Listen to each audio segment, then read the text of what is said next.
Fala aí galera, tudo tranquilo? Hoje eu tô aqui pra dar aquela pregadinha. Sim, eu tô careca de novo. Se você conhece o ciclo, sabe que a cada 2 anos o cabelo desaparece, cresce de novo e esse é o ciclo. Hoje nós damos sequência à nossa série sobre os vacilos, né? Você já sabe, mas não custa lembrar. Aprenda com quem caiu e não caia para aprender. A Bíblia diz que tudo que está escrito para o nosso ensino foi escrito, então a gente pode olhar para esses vários vacilos que as pessoas cometeram nas escrituras e não repeti-los na nossa própria vida, o que é tipo, lucro, é muito ganho. E hoje nós vamos ser tipo um vaciloception, porque a lição de hoje, o vacilo de hoje, né, é uma lição dentro de uma lição que já estava exemplificando esse vacilo, porque nós vamos falar hoje de uma parábola de Jesus.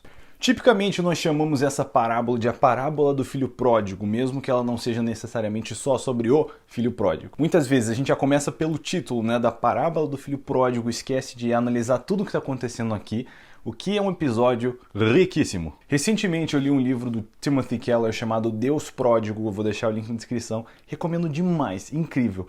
E é muito difícil você olhar para essa parábola do mesmo jeito depois de ler esse livro, porque ela aprofunda muito a parábola, tanto em contexto, né, como as noções culturais, como interpretação, tudo, muito massa. Mas você conhece a história, essa parábola fala de, né, um pai que tinha 2 filhos. E um desses filhos, ele chega pro pai e diz que ele quer a parte dele da herança e ele quer dar no pé. O que numa cultura patriarcal era uma ofensa gigantesca, né? Uma vez que herança era algo, né, preparado para ser acessado com a morte do pai, né, distribuído com os filhos. Mas esse filho chega pro pai e diz, quer saber, eu já não aguento mais esperar, me dá logo o que é meu, que eu vou dar no pé. Eu quero mais o que você tem para me dar do que você. Isso não somente é uma imensa falta de respeito, mas mostra pra gente o coração desse filho, completamente desinteressado de seu pai. Mais chocante que o pedido do filho é a resposta do pai em repartir a herança dos 2 filhos e entregar a parte do mais novo. O filho mais novo então dá no pé e ele se afunda nas imundícies desse mundo que seu pai provavelmente gastou a vida lhe ensinando para ficar longe. E ele desperdiça toda a sua herança com bebidas e prostitutas e todas as coisas que seu pai provavelmente falou para ele não fazer. E ele termina, no fim das contas, quebrado, trabalhando num campo, alimentando os porcos, dos quais ele tem inveja, porque os porcos têm mais para comer do que ele. Isso então traz uma ideia para esse filho, ele pensa como os funcionários da casa de seu pai estavam comendo melhor que ele. E ele decide voltar, não como filho porque ele não é mais digno, mas ele decide voltar com um plano para trabalhar para o seu pai e ir reganhando o seu espaço. Mas você conhece a história, assim que ele volta, o seu pai corre ao seu encontro, que de novo nessa cultura patriarcal, uma pessoa assim desse nível de respeito não corria, né? Não expunha as pernas desse jeito. Mas esse pai corre ao encontro de seu filho, mas ele imediatamente recebe esse filho, manda prepararem um banquete, cobre a vergonha dele de ter sido esse filho que saiu com joias e as roupas, melhores roupas que ele tinha para oferecer, provavelmente suas próprias. Uma festa, um banquete, um monte de presentes e o filho pródigo é recebido de volta em seu lar. Mas quando o filho mais velho volta para casa e ele tromba com essa situação, ele fica muito irado. Enquanto seu irmão mais novo estava vivendo a vida doidado, esse filho mais velho estava trabalhando duro, né, seguindo os ensinamentos de seu pai, trabalhando para ele. E ele está indignado com essa extravagância, até porque, afinal de contas, quem está pagando a conta é ele, né, porque a herança foi dividida e o que ficou era metade dele.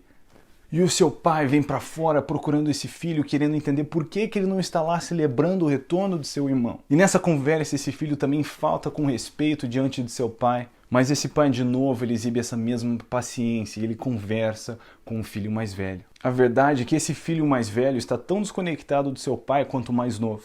Mas ao invés de ter ido embora, ele ficou e ele está completamente perdido nessa performance de merecer toda essa herança que ele tem, ao ponto de que ele também estava desperdiçando e não aproveitando seu pai como podia.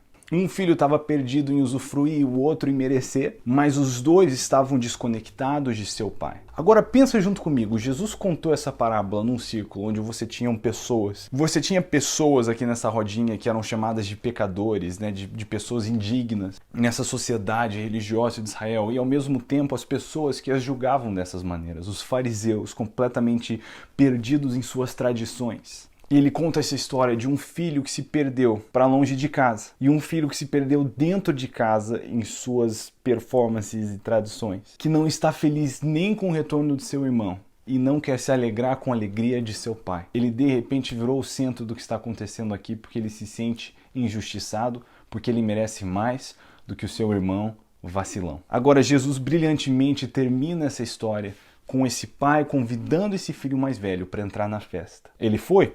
A gente não sabe, Jesus terminou a história antes da resposta. Acredito eu, e como li no livro do Timothy Keller, porque ele deixou esse convite em aberto para os fariseus, que eram os irmãos mais velhos, se alegrarem nesse momento de redenção que havia chegado sobre Israel. E esse convite para entrar para essa festa continua reverberando nos dias de hoje. Escute, um bom filho claramente se preocupa com as preocupações de seu pai. Um bom filho se preocupa com os negócios de seu pai. O que é importante para o pai tem que ser importante para o filho. Um bom irmão tem compaixão de seus irmãos. E a gente vê o exemplo dessas duas coisas.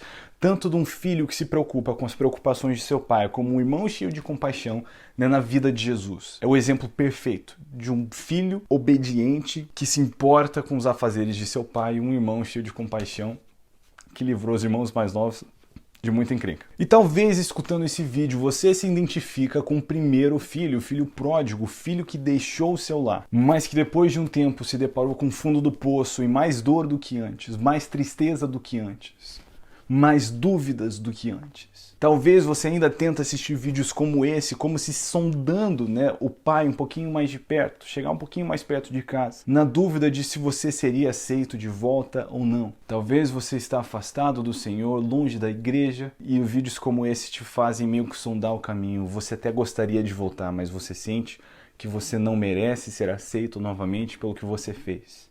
Você vacilou, você pisou na bola, mas se você se identifica com esse vacilo, meu conselho para você é: corre para casa. Só volta. Não tem outro lugar para você e seu pai certamente te receberá de braços abertos. Acredite, não tem lugar melhor para você. Para de perder tempo. Vacilou, vacilou, mas agora volta.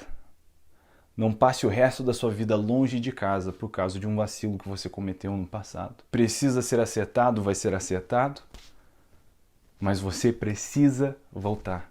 Agora, talvez você assista esse vídeo e se identifica mais com o segundo filho, aquele que se perdeu em sua performance e em tradição. Ele não deixou sua casa, ele não abandonou seu pai, mas o seu coração ainda está distante dele. Talvez, assim como esse filho, assim como os fariseus, você se preocupa mais com a sua própria performance, o seu próprio merecimento desse carinho do Senhor, do que com os irmãos pródigos. Mas isso não é se importar com os desejos do pai. Isso é não se importar com o que o pai ama e com o que o coração do pai queima por.